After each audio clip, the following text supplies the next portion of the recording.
ವ್ಯಕ್ತಿತ್ವ ವಿಕಸನ ಅಥವಾ ಪರ್ಸನಾಲಿಟಿ ಡೆವಲಪ್ಮೆಂಟ್ ಅಂತಂದ್ರೆ ಏನು? ವಿಕಸನ ಅಂತ ಹೇಳಿದ್ರೆ ನಮ್ಮ ಒಳಗಿನ ಕೋರ್ ಬದಲಾವಣೆ ಆಗ್ತಾ ಹೋಗುವಂಥದ್ದು. ಇತ್ತೀಚೆಗೆ ನಾನೊಂದು ಸೋಷಿಯಲ್ ಮೀಡಿಯಾದಲ್ಲಿ ನಿಮ್ಮ ವಿಡಿಯೋ ನೋಡಿದ್ದೆ, ಅದು 2 ಮಿಲಿಯನ್ ಕ್ರಾಸ್ ಆಗಿದೆ. ಸೊ ಲಾಂಗ್ ರೇಂಜ್ ಅಲ್ಲಿ ಸಕ್ಸಸ್ ಆಗುವಂತದ್ದು ಯಾವಾಗ ಕೂಡ ಇನ್ಸ್ಪಿರೇಷನ್ ಮಾತಾಡ. So inspired by AR Manikanth ಅಂತ ಹೇಳ್ಬೋದು. ಅಮಿತಾಬ್ ಬಚ್ಚನ್ ಬಗ್ಗೆ ತುಂಬಾ ಜನ ಬರೀತಾರೆ. ಓಕೆ. ರಾಜಮಾರ್ಗ 1, ರಾಜಮಾರ್ಗ 2 ಇನ್ನು ಬರ್ಲಿಕ್ಕೆ ಇದೆ. ಪುಸ್ತಕಗಳಿಂದ ಈಗ ಯುವ ಜನತೆ ವಿಮುಖರಾಗ್ತಾ ಇದೆ ಅಂತ ಅನ್ಸುತ್ತೆ. ಈಗ ರೆಡಿಮೇಡ್ ಫುಡ್ ಬೇಕು ಅವರಿಗೆ, ಕಾದಂಬರಿ ಓದುವಷ್ಟು ಪೇಷನ್ಸ್ ಇಲ್ಲ ಯಾರಿಗೂ. ಅಲ್ಲೆಲ್ಲೋ ಬರೀತೀರಿ, ಇಲ್ಲೆಲ್ಲೋ ಭಾಷಣ ಮಾಡ್ತೀರಿ. ಸೊ ಈ 24 hours ನಲ್ಲಿ ಇದಿಷ್ಟು ಚಟುವಟಿಕೆಗಳಲ್ಲಿ ತೊಡ್ಕೊಳ್ಳೋದಕ್ಕೆ ಹೇಗೆ ಸಾಧ್ಯ ಆಗಿದೆ? ಸ್ನೇಹಿತರು ಆಗಿರ್ತಕ್ಕ ಜಯಂತ ಕಾಯ್ಕಿಣಿ ಸರ್ ಹೇಳಿದ್ರು, ಇಂದಿನ ಹೀರೋ ಬೇಡ ಅದು ವೆರಿ ಇಂಟ್ರೆಸ್ಟಿಂಗ್ ಪುಸ್ತಕ ಇದು. ವೀಕ್ಷಕರೇ, ನೀವು ಖಂಡಿತವಾಗಿಯೂ ಇದನ್ನು ಕೈಗೆತ್ತಿಕೊಳ್ಬೇಕು.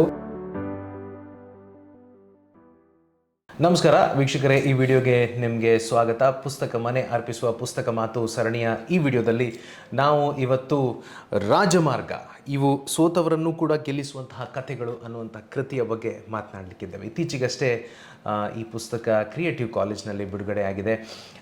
ಇದರ ಲೇಖಕರು ರಾಜೇಂದ್ರ ಭಟ್ ಸರ್ ಇವತ್ತು ನಮ್ಮನ್ನು ಸೇರಿಕೊಂಡಿದ್ದಾರೆ. ಅವರು ಬರೀ ಲೇಖಕರು ಮಾತ್ರ ಅಲ್ಲ, ಹಿರಿಯ ಶಿಕ್ಷಕರು, ಹೆಸರಾಂತ ವಾಗ್ಮಿಗಳು, JCI ನ್ಯಾಷನಲ್ ತರಬೇತುದಾರರು ಮತ್ತು ಇತ್ತೀಚಿನ ವರ್ಷಗಳಲ್ಲಿ ಜೋರಾಗಿ ಅವರು ಆಥರ್ ಅಂತಲೂ ಗುರುತಿಸ್ಕೊಳ್ತಾ ಇದ್ದಾರೆ. ಸರ್ ನಮಸ್ಕಾರ.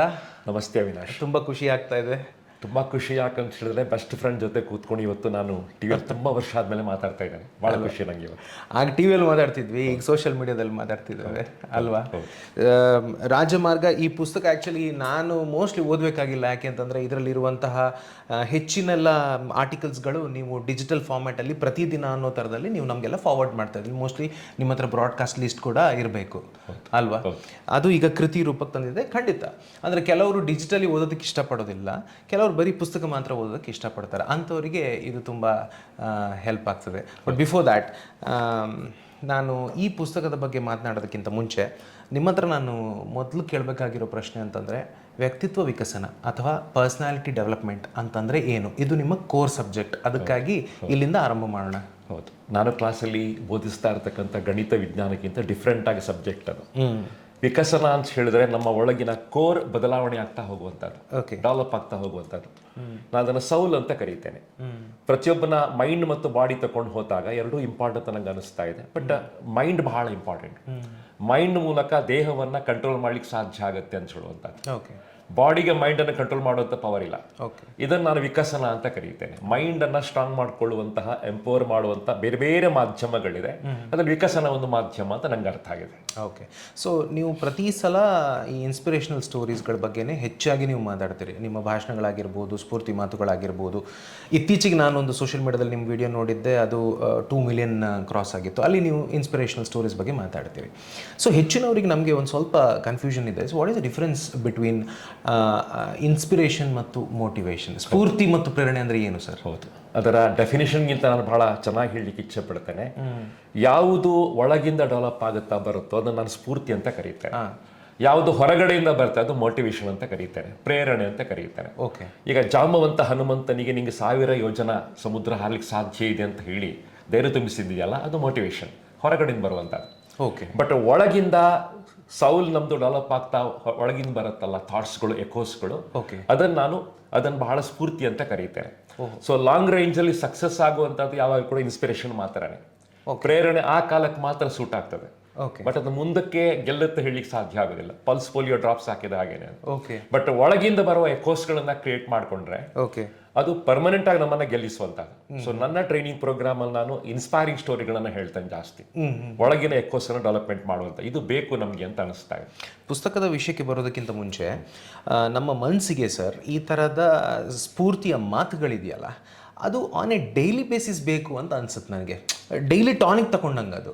ಅಂದರೆ ಇವತ್ತು ನೀವು ಯಾವುದೋ ಈ ಮೂಮೆಂಟಿಗೆ ನಂಗೊಂದು ಕಥೆ ಹೇಳಿದರೆ ಅದರಿಂದ ನಾನು ತುಂಬ ಇನ್ಸ್ಪೈರ್ ಆದೆ.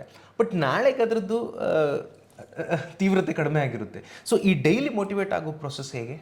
ಈಗ ಪ್ರತಿದಿನ ಬೆಳಿಗ್ಗೆ ಎದ್ದು ಕೂಡಲೇ 6 ಗಂಟೆಗೆ 6:30 ಗಂಟೆಗೆ ವಾಟ್ಸಪ್ಪಲ್ಲಿ ಅಥವಾ ಫೇಸ್ಬುಕ್ಕಲ್ಲಿ ನನ್ನ ಲೇಖನ ಸಿಗಬೇಕು ಓದಲಿಕ್ಕೆ. ಅದು ಆ ದಿನ ಇಡೀ ಅವರನ್ನು ಫ್ರೆಶ್ ಆಗಿರ್ತವೆ, ಅವರ ಮೂಡ್ ಚೆನ್ನಾಗಿರ್ತದೆ. ಸೊ ನೆಕ್ಸ್ಟ್ ಡೇ ಬೆಳಿಗ್ಗೆ ಬೇರೆನೇ ಥಾಟ್ಸ್ ಬೇಕಾಗತ್ತೆ ಅವ್ರಿಗೆ. ಸೊ ನನ್ನ ಲೇಖನಗಳು ಹಾಗೇನೆ, ಬೆಳಿಗ್ಗೆ ಅವರು ವಾಟ್ಸಪ್ ಅನ್ನು ಓಪನ್ ಮಾಡುವಾಗ ನನ್ನ ಥಾಟ್ಸ್ ಸಿಗುತ್ತೆ ಅವರಿಗೆ, ನನ್ನ ಕಥೆಗಳು ಸಿಗ್ತವೆ. ಓಕೆ. ಬರೀ 300-350 ವರ್ಡ್ಗಳ ಲೇಖನಗಳು. ಓಕೆ. ಅದು ಅವರ ಇಡೀ ದಿನಕ್ಕೆ ಸ್ಫೂರ್ತಿಯಿಂದ ಧೈರ್ಯ ತುಂಬಿಸುವಂತ ಕೆಲಸವನ್ನ ಮಾಡ್ತೇವೆ, ಕರೆಕ್ಷನ್ ಮಾಡ್ತವರನ್ನು ತಿದ್ದುವಂತ ಕೆಲಸ ಮಾಡ್ತದೆ. ಸೊ ನನ್ನ ಮುಖ್ಯವಾಗಿರ್ತಕ್ಕಂಥ ಓದುಗರು ಇವತ್ತು youth. Okay. So target audience ನಿಮ್ಮದು ಯೂತ್. ಈಗ ಈ ಕೃತಿಗೆ ಬರುವ ಸರ್, ಇತ್ತೀಚೆಗೆ 1 ತಿಂಗಳಾಯಿತು ಅಂತ ಅನಿಸ್ತದೆ ಇದು ರಿಲೀಸ್ ಆಗಿ. ಇದರಲ್ಲಿ ಎಷ್ಟು ಚಾಪ್ಟರ್ಸ್ಗಳಿವೆ? ಸುಮಾರು 50-60 ಲೇಖನಗಳನ್ನು ಒಳಗೊಂಡಿರ್ತಕ್ಕಂಥ ಪುಸ್ತಕ ಅದು ರಾಜಮಾರ್ಗ ಅಂತ ಹೇಳುವಂಥದ್ದು. ಓಕೆ. ಅದರಲ್ಲಿ ಬಹಳ ಸುಂದರವಾಗಿರ್ತಕ್ಕಂಥ ಪ್ರೇರಣೆ ಕೊಡುವಂತಹ, ಸ್ಫೂರ್ತಿ ಕೊಡುವಂತಹ ಕಥೆಗಳಿದೆ. ಇದು ಎಲ್ಲಿಂದ ಅದಕ್ಕೆ ಪ್ರೇರಣೆ ಸಿಕ್ಕಿತ್ತು ನನಗೆ ಅಂತ ಹೇಳಿದ್ರೆ, ನಾನು ಮಣಿಕಾಂತ್ ಅವರ ಲೇಖನಗಳಿಂದ ಪ್ರಭಾವಿತನಾಗಿರ್ತಕ್ಕಂಥವು. AR ಮಣಿಕಾಂತ್ ಅವರದ್ದು. ಓಕೆ. ಮತ್ತೆ ಷಡಕ್ಷರಿ ಅವರದ್ದು ಕ್ಷಣ ಹೊತ್ತು ಆಣಿಮುತ್ತು ಅಂತ ಸಣ್ಣ ಒಂದು ಕಾಲಂ ಬರ್ತಿತ್ತು ವಿಜಯ ಕರ್ನಾಟಕ. ಅದನ್ನು ಪ್ರತಿಯೊಂದನ್ನು ಓದ್ತಾ ಹೋಗಿರ್ತಕ್ಕಂಥವ. ಓಕೆ. ಸ್ಪೆಷಲಿ ಮಣಿಕಾಂತ್ ಅವರ ಇಮೋಷನ್ಸ್, ಮಣಿಕಾಂತ್ ಅವರ ಪ್ರೆಸೆಂಟೇಷನ್, ಮಣಿಕಾಂತ್ ಅವರ ಪಂಚಿಂಗ್ ಲೈನ್ಸ್ಗಳು ನಂಗೆ ತುಂಬಾ ಸ್ಫೂರ್ತಿ ಕೊಡ್ತು ಅಂತ ಹೇಳುವಂಥದ್ದು. ಸೊ ನನ್ನ ಪ್ರತಿಯೊಂದು ಲೇಖನದಲ್ಲಿ ಕೂಡ ಮಣಿಕಾಂತ್ ಅವರ ಛಾಪ್ ಇದೆ. ಓಕೆ. ಮಣಿಕಾಂತ್ ಅವರ ಛಾಪು ಖಂಡಿತ ಇದೆ, ಬಟ್ ಶೈಲಿ ನಂದೆ, ನಿಮ್ದೆ. ಓಕೆ. ಸಣ್ಣ ಸಣ್ಣ ವಾಕ್ಯಗಳು, ಸ್ಫೂರ್ತಿ ತುಂಬಿಸುವಂತ ಪಂಚಿಂಗ್ ಲೈನ್ಸ್ಗಳು, ಆ ಕೊನೆಯ ವಾಕ್ಯವನ್ನ ಪಂಚ್ಕೊಡುವಂತ ಹೇಗೆ, ಇದೆಲ್ಲ ಕಲ್ತ್ಕೊಂಡಿದ್ದೇನೆ. ಅದು ಬಹಳ ಚೆನ್ನಾಗಿ ಬರ್ತಾ ಇದೆ. So inspired by AR Manikanth ಅಂತ ಹೇಳ್ಬೋದು ಅಲ್ವಾ? ಓಕೆ. ಇದರಲ್ಲಿ ಬೇರೆ ಬೇರೆ ನಮ್ಮದೇ ಸುತ್ತ ಅಥವಾ ಪ್ರಪಂಚದಾದ್ಯಂತ ಅಮೋಘ ಸಾಧನೆ ಮಾಡಿದವರ ಕುರಿತಾಗಿ ಕಥೆಗಳಿವೆಯಾ? ಹೌದು. Inspirational story. ಇಡೀ ಪ್ರಪಂಚದ ಎಲ್ಲಾ ಸಾಧಕರ ಸ್ಟೋರಿಗಳನ್ನ ಒಟ್ಟು ಮಾಡೋ ಪ್ರಯತ್ನ ಮಾಡ್ತಾ ಇದ್ದೇನೆ. ಬರೀ ಲೋಕಲ್ ಮಾತ್ರ ಅಲ್ಲ. ಬಟ್ ನಾನು ಇಷ್ಟಪಡುವಂಥದ್ದು ಏನು ಅಂತ ಹೇಳಿದ್ರೆ, ಅಜ್ಞಾತವಾಗಿರ್ತಕ್ಕಂಥ ಸಾಧಕರು. ಈಗ ಅಮಿತಾಬ್ ಬಚ್ಚನ್ ಬಗ್ಗೆ ತುಂಬಾ ಜನ ಬರೀತಾರೆ, ಸಚಿನ್ ಬಗ್ಗೆ ಬಹಳ ಜನ ಬರೀತಾರೆ. ಬಟ್ ನನ್ನ ಅದಿರ್ತಕ್ಕಂಥದ್ದು 26 ವರ್ಷಗಳ ಕಾಲ ತಾನೇ ಗುಡ್ಡವನಾಗೋದು ಒಂದು ರಸ್ತೆ ಮಾಡಿರ್ತಕ್ಕಂಥ ಒಬ್ಬ ವ್ಯಕ್ತಿ, ದಶರಥ್ ಮಾನ್ಸಿ. ಜಾಸ್ತಿ ಮಂದಿ ಗೊತ್ತಿಲ್ಲ ಅಂತ ಹೇಳುವಂತ. ತನ್ನ ಗಂಡನ ಪ್ರಾಣ ಉಳಿಸ್ಲಿಕ್ಕೋಸ್ಕರ 16 ಕಿಲೋಮೀಟರ್ ಮ್ಯಾರಥಾನ್ ಹೊಡಿತಕ್ಕಂತಹ ಒಬ್ಳು ಮಹಿಳೆ ಲತಾ ಭಗವಾನ್ ಖರೆ, ಇಂಥವ್ರ ಬಗ್ಗೆ ನಾನು ಬರೀತೇನೆ. ಅಜ್ಞಾತವಾದ ಇವರಿಗೆ ಜಾಸ್ತಿ ಮಂದಿ ಗೊತ್ತಿಲ್ಲ ಅಂತ ಹೇಳುವಂತದ್ದು. ನಾನು ಇನ್ನೊಂದು ಆಯಾಮ ಏನು ಅಂತ ಹೇಳಿದ್ರೆ, ಈಗ ಅಮಿತಾಬ್ ಬಚ್ಚನ್ ಲೈಫ್ ಅಲ್ಲಿ ಜನರಿಗೆ ಗೊತ್ತಿಲ್ಲದೆ ಇಷ್ಟು ಸಂಖ್ಯೆಗಳಿದೆ. ಕರೆಕ್ಟ್. ಬರೀ ಅವರ ಸಿನಿಮಾ ನೋಡ್ತಾರೆ, ಸಿನಿಮಾ ಬಗ್ಗೆ ಅಪ್ರಿಶಿಯೇಟ್ ಮಾಡ್ತಾರೆ. ಅವರ ಲೈಫ್ ಅಲ್ಲಿ ಅನ್ಫೋಲ್ಡ್ ಆಗಿರ್ತಕ್ಕಂಥ ಕೆಲವು ವಿಷಯಗಳಿವೆ, ಅದನ್ನ ನನ್ನ ಬಗ್ಗೆ ಬರೀತೇನೆ. ಲತಾ ಲೈಫ್ ಅಲ್ಲಿ ಕೂಡ ತುಂಬಾ ಇದೆ. ನಾನು ಜಾಸ್ತಿಯಾಗಿ ಆಟೋಬಯೋಗ್ರಫಿಗಳನ್ನು ಓದ್ತೇನೆ. ನನ್ನ ಓದಿನ ಮೂಲ ಅದು.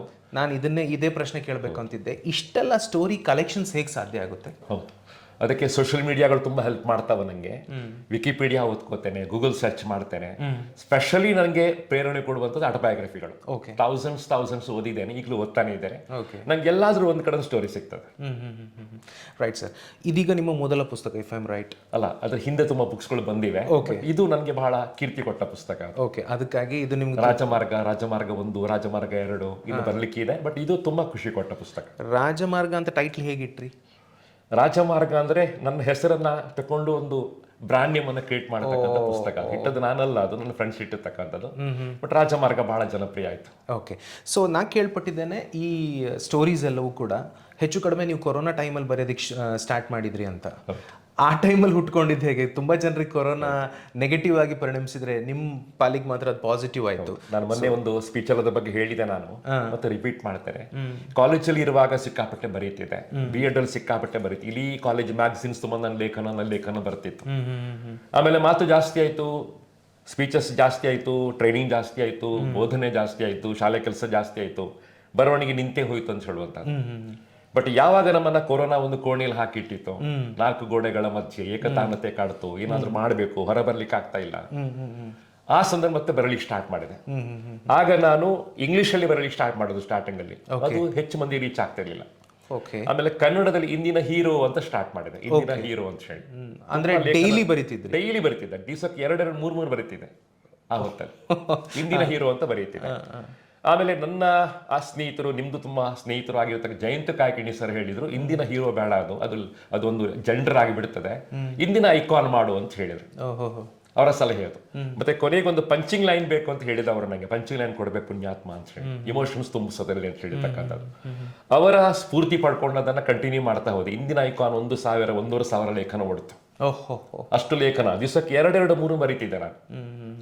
ತುಂಬಾ ಬರೀಲಿಕ್ಕೆ ಸ್ಟಾರ್ಟ್ ಮಾಡಿದೆ. ಓಕೆ. ಆ ಕೊರೋನಾ ನನಗೆ ತುಂಬಾ ಹೆಲ್ಪ್ ಮಾಡ್ತು. ಸಮಾಜಕ್ಕೆ ತುಂಬಾ ಕೆಟ್ಟದ್ದು ಮಾಡಿದೆ ಖಂಡಿತ ಒಪ್ಕೊಳ್ತೇನೆ, ಬಟ್ ನನಗೆ ತುಂಬಾ ಹೆಲ್ಪ್ ಮಾಡ್ತು. ಬರವಣಿಗೆ ಪುನಃ ಹೊರಬರಲಿಕ್ಕೆ ಸ್ಟಾರ್ಟ್ ಆಯ್ತು. ಓಕೆ. ಅವತ್ತಿನಿಂದ ಬರಿತಾನೆ ಇದೆ, ಓಕೆ, ನಿರಂತರ ಬರಿತಾ ಇದೆ. ಓಕೆ. ವೆರಿ ಇಂಟ್ರೆಸ್ಟಿಂಗ್ ಪುಸ್ತಕ ಇದು ವೀಕ್ಷಕರೇ, ನೀವು ಖಂಡಿತವಾಗಿಯೂ ಇದನ್ನು ಕೈಗೆತ್ತಿಕೊಳ್ಬೇಕು. ಸರ್ ಹೇಳಿದಾಗೆ ಅಪ್ ಟು 50 ಇದರಲ್ಲಿ ಲೇಖನಗಳಿದೆ. ಪ್ರಪಂಚದಾದ್ಯಂತ ನಮಗೆ ಯಾರು ಸ್ಫೂರ್ತಿ ವ್ಯಕ್ತಿಗಳಾಗ್ತಾರೆ, ಇಲ್ಲಿ ತನಕ ನೀವು ಯಾರ ಬಗ್ಗೆ ಕೇಳಿಲ್ವೋ ಅವ್ರ ಬಗ್ಗೆ ಎಲ್ಲ ಇದರಲ್ಲಿದೆ. ಒಂದೊಂದು ಚಾಪ್ಟರ್ ಕೂಡ ಹೆಚ್ಚು ಕಡಿಮೆ 350 ವರ್ಡ್ಸ್ ಅಂತ ಹೇಳಿದ್ದೀರಿ, ಅಂದರೆ 2.5 ಪುಟಗಳಷ್ಟು. ಸೊ ರೀಡಿಂಗ್ ಆವ್ರೇಜ್ ಒಂದು 10 ನಿಮಿಷ ಓದ್ಬೋದು. 24 ಗಂಟೆಯಲ್ಲಿ ನಮಗೊಂದು 10 ನಿಮಿಷ, 4 ಮಿನಿಟ್ಸ್ ನಮ್ಮ ಸ್ಪೀಡಲ್ಲಿ 3 to 4 ಮಿನಿಟ್ಸ್ ಒಂದು ಮ್ಯಾಕ್ಸಿಮಮ್. ಸ್ವಲ್ಪ ಸ್ಲೋ ಓದುವವರಿಗೆ ಅರ್ಥ ಮಾಡ್ಕೊಂಡು ಓದಿದ್ರು ಕೂಡ ಹೆಚ್ಚು ಅಂತಂದರೆ 10 ನಿಮಿಷದೊಳಗೆ ನೀವು ಮುಗಿಸ್ಬಹುದು. ಬ್ಯೂಟಿಫುಲ್ ಪುಸ್ತಕ ರಾಜಮಾರ್ಗ. ಇದನ್ನ ಇಡೀ ಪುಸ್ತಕವನ್ನು ನೀವು 3 ಗಂಟೆಲಿ ಓದಿ ಮುಗಿಸ್ಬೋದು, ಇಡೀ ಪುಸ್ತಕವನ್ನು, ಅಲ್ವಾ? ಓಕೆ. ಇದರಲ್ಲಿ ಇನ್ನು ಒಂದು ಚಾಪ್ಟರ್ನ ಬಗ್ಗೆ ಉಲ್ಲೇಖ ಮಾಡೋಣ, ಬಿಕಾಸ್ ಎಲ್ಲದರ ಬಗ್ಗೆ ಮಾಡೋಕ್ಕಾಗಲ್ಲ. ಒಂದು ಚಾಪ್ಟರ್ ಬಗ್ಗೆ ಹೇಳಿ, ನಂತರ ನಾನು ಬೇರೆ ಒಂದು ಪ್ರಶ್ನೆಗೆ ಹೋಗ್ತೇನೆ. ನಾನೇ ಈಗ ಆಯ್ಕೆ ಮಾಡ್ಕೊಳ್ಳೋದಾದರೆ, ನೀವು ಲತಾ ಮಂಗೇಶ್ಕರ್ ಮತ್ತು OP ನಯ್ಯರ್ ಅವ್ರ ಬಗ್ಗೆ ಬರೀತೀರಿ, ಅದ್ರ ಬಗ್ಗೆ ಒಂದು ನಿಮಿಷದಲ್ಲಿ ಹೇಳಿ ಮುಗಿಸಿ ಸರ್. ಹೌದು. ಲತಾ ಮಂಗೇಶ್ಕರ್ ಲೆಜೆಂಡ್ ಆಗಿರ್ತಕ್ಕಂಥ ಹೊತ್ತಿನಲ್ಲಿ ಒಂದು ರೀತಿ ಮೊನೋಪಾಲಿ. ಹಿಂದಿಯಲ್ಲಿ ಲತಾ ಹಾಡಿದರೆ ಮಾತ್ರ ಹಿಟ್ ಆಗೋದು ನಂಬಿಕೆ ಇರ್ತದೆ. ಆಗ OP ನಯ್ಯರು ಸಣ್ಣ ಕಾರಣಕ್ಕೆ ನಿಷ್ಠ ಮಾಡ್ಕೊಳ್ತಾರೆ. ಲತಾಗ್ ತುಂಬಾ ಈಗೋ ಇತ್ತಂತೆ, ಯಾವುದೋ ತಲ ಅವರು ಉಲ್ಟಾ ಮಾತಾಡಿದ್ರಂತೆ, ಬೇಸರ ಮಾಡ್ಕೊಳ್ತಾರೆ. ನೆಕ್ಸ್ಟ್ ಅವರ ಎಲ್ಲ ಹಾಡುಗಳನ್ನ, ಲೆಜೆಂಡ್ ಆಗಿರ್ತಕ್ಕಂಥ ಹಾಡುಗಳನ್ನ ಲತಾವನ್ನ ಬಿಟ್ಟು ಹಾಡಿಸ್ತಾರೆ, ಬೇರೆ ಸಿಂಗರ್ಸ್ಗೆ ಅವಕಾಶ ಕೊಡ್ತಾರೆ. ಕೊನೆಗೆ ಲತಾ ಒಂದು ಕಾಂಪ್ರಮೈಸ್ ಆಗ್ತಾರೆ. OP ನಯ್ಯರ್ ಕಾಂಪ್ರಮೈಸ್ ಆಗುದಿಲ್ಲ. 80 ವರ್ಷ ಆಗಿರ್ತಕ್ಕಂಥ ಪುಣ್ಯಾತ್ಮ OP ನಯ್ಯರ ಮುಂದೆ ಬಂದು ಲತಾ ಸಾರಿ ಕೇಳಿ ಮತ್ತೆ ಹಾಡ್ಲಿಕ್ಕೆ ಸ್ಟಾರ್ಟ್ ಮಾಡ್ತಾರೆ. ಅಂದ್ರೆ ಯಾವುದೇ ಒಂದು ಮೊನೋಪಾಲಿಗೆ ಒಂದು ಆನ್ಸರ್ ಕೊಡಬೇಕು ಅಂತ ಆದ್ರೆ OP ನಯ್ಯರ್ ಅಂತ ಒಬ್ಬ ಗ್ರೇಟ್ ಡೈರೆಕ್ಟರ್ ಬೇಕಾಯ್ತು ಅಂತ ಹೇಳುವಂಥದ್ದು. ಇಲ್ಲಿ ಇವ್ರಿಗೆ ಕಾನ್ಫಿಡೆನ್ಸ್ ಬೇಕಿತ್ತು. ಆ ಕಾಲದಲ್ಲಿ ಗೂಗಲ್ ಇರಲಿಲ್ಲ, ಸಿಸ್ಟಮ್ ಇರಲಿಲ್ಲ, ಈ ಥರದ ಫೋನ್ಸ್ಗಳಿರಲಿಲ್ಲ.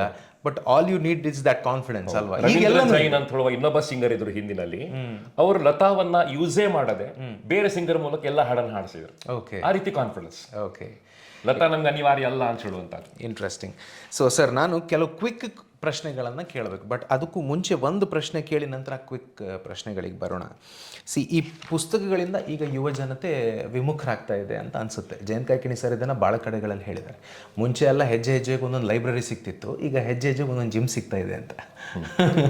ಸೊ ಪುಸ್ತಕದಿಂದ ವಿಮುಖರಾಗ್ತಾ ಇರುವಂತಹ ಯುವ ಜನತೆಯನ್ನು ವಾಪಸ್ ಪುಸ್ತಕದತ್ತ, ಓದಿನತ್ತ ಸೆಳೆಯೋದಕ್ಕೆ ಹೇಗೆ ಸಾಧ್ಯ ಆಗುತ್ತೆ? ಹೌದು, ತುಂಬಾ ಒಳ್ಳೆ ಪ್ರಶ್ನೆ ಅವಿನಾಶ್. ನಾನು ತುಂಬಾ ಕಡೆ ಉತ್ತರ ಕೊಟ್ಟಿದ್ದೇನೆ. ಯುವ ಜನತೆ ಇವತ್ತು ಓದ್ತಾ ಇದ್ದಾರೆ. ಬುಕ್ಸ್ಗಳನ್ನ ಓದೋದಕ್ಕಿಂತ ಸೋಷಿಯಲ್ ಮೀಡಿಯಾದಲ್ಲಿ ಅವರು ಈ ಪೇಜ್ಗಳನ್ನು ಓಪನ್ ಮಾಡ್ಕೊಂಡು ಓದ್ತಾ ಇದ್ದಾರೆ. ಉದಾಹರಣೆ, ಯಾವುದೇ ಒಂದು ಪುಸ್ತಕವನ್ನು ನಿಮ್ಗೆ ಈ ಪೇಜ್ ಮೂಲಕ ಓದ್ಲಿಕ್ಕೆ ಆಗ್ತದೆ. ಸಣ್ಣ ಸಣ್ಣ ಪುಸ್ತಕ ಓದ್ತಾರೆ. ಈಗ ರೆಡಿಮೇಡ್ ಫುಡ್ ಬೇಕು ಅವರಿಗೆ, ಕಾದಂಬರಿ ಓದುವಷ್ಟು ಪೇಷನ್ಸ್ ಇಲ್ಲ ಯಾರಿಗೂ. ಭೈರಪ್ಪನವರ ಕಾದಂಬರಿ ತುಂಬಾ ಮಂದಿ ಓದ್ತಾರೆ, ಬಟ್ ಬೇರೆ ಕಾದಂಬರಿ 1 ಗಂಟೆ 2 ಗಂಟೆ 3 ಗಂಟೆ ಓದಿ ಮುಗಿಸ್ಲಿಕ್ಕೆ ಆಗೋದಿಲ್ಲ. ಆಗ ಅವರಿಗೆ ಅಂತ ಹೇಳಿದ್ರೆ ಫಾಸ್ಟ್ ಫುಡ್ ಬೇಕು.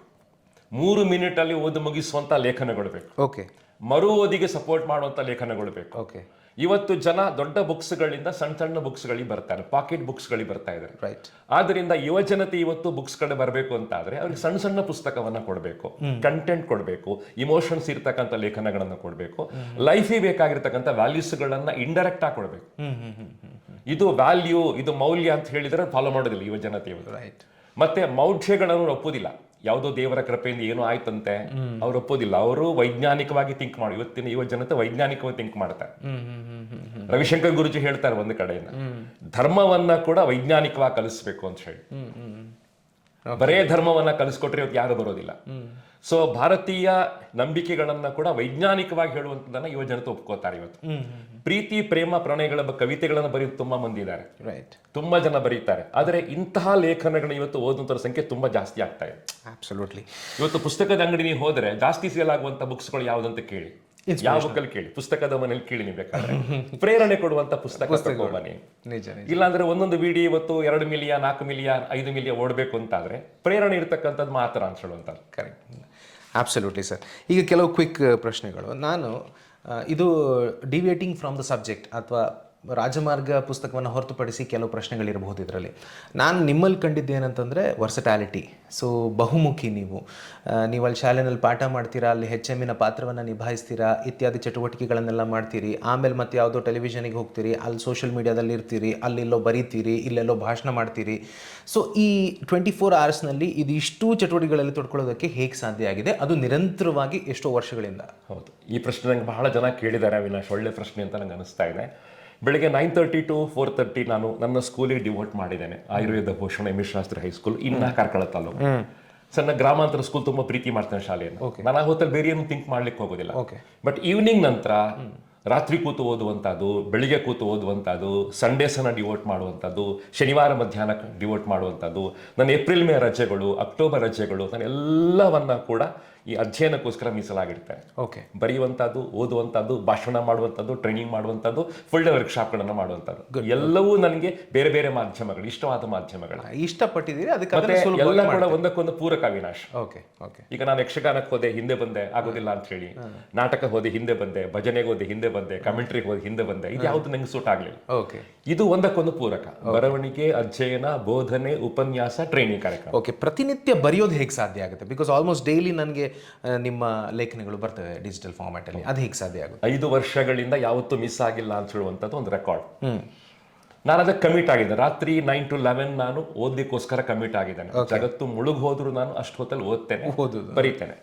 ಬೆಳಿಗ್ಗೆ 4 ರಿಂದ 5, 5 ರಿಂದ 6 ಅದನ್ನ ಪುನಃ ಟೈಪ್ ಮಾಡಿ ಹಾಕುವಂಥದ್ದು. ಈ ಕೆಲಸಕ್ಕೆ ಡೈಲಿ ನಾನು 2 ಗಂಟೆ ಇದಕ್ಕೋಸ್ಕರ ಮೀಸಲಾಗಿಟ್ಟಿದ್ದೆ.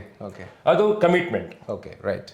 ಸೊ 100ಕ್ಕೆ 100 ಕಮಿಟ್ಮೆಂಟ್. ಆಗ್ಬೇಕು ಅಂದ್ರೆ ಆಗ್ಬೇಕು, ಇಲ್ಲ ಅಂದ್ರೆ ಇಲ್ಲ. ಜ್ವರ ಬರಲಿ ಅಥವಾ ಯಾವುದೇ ನಂಗೆ ಆರೋಗ್ಯ ಸಮಸ್ಯೆಗಳು ಬರಲಿ, ಇದು ನಿಂತಿಲ್ಲ ಅಂತ ಹೇಳುವಂಥದ್ದು. ರೈಟ್. ಮುಂದಿನ ಪ್ರಶ್ನೆ, ನಾವು ಬ್ಯುಸಿ ಇದ್ದೇವೆ, ನಮ್ಗೆ ಎಲ್ಲಿ ಬರೆಯೋದಕ್ಕೆ ಓದೋದಕ್ಕೆ ಪುರ್ಸೊತ್ತೇ ಇಲ್ಲ ಅಂತ ಹೇಳುವವರಿಗೆ ನೀವೇನಂತೀರಾ? ಮತ್ತೆ ಬ್ಯುಸಿ ಇದ್ದಾಗ್ಯೂ ಕೂಡ ಓದೋದು ಹೇಗೆ ಅಂತ? ಅದರಲ್ಲಿ 2 ಇಂಪಾರ್ಟೆಂಟ್ ವರ್ಡ್. ಇದನ್ನ ಡಾಕ್ಟರ್ BM ಹೆಗ್ಡೆ ಹೇಳಿರ್ತಕ್ಕಂಥ ಮಾತು.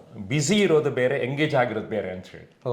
ನೀನು ಬ್ಯುಸಿ ಆಗೋದು ಬೇಡ ಪುಣ್ಯಾತ್ಮ, ಎಂಗೇಜ್ ಆಗಿರೋ ಅಂತ ಹೇಳ್ತಾರೆ. 24 ಗಂಟೆ ಡಾಕ್ಟರ್ BM ಹೆಗ್ಡೆ ಈ ಪ್ರಾಯದಲ್ಲಿ ಎಂಗೇಜ್ ಆಗಿದ್ದಾರೆ. ಹೌದಲ್ಲ?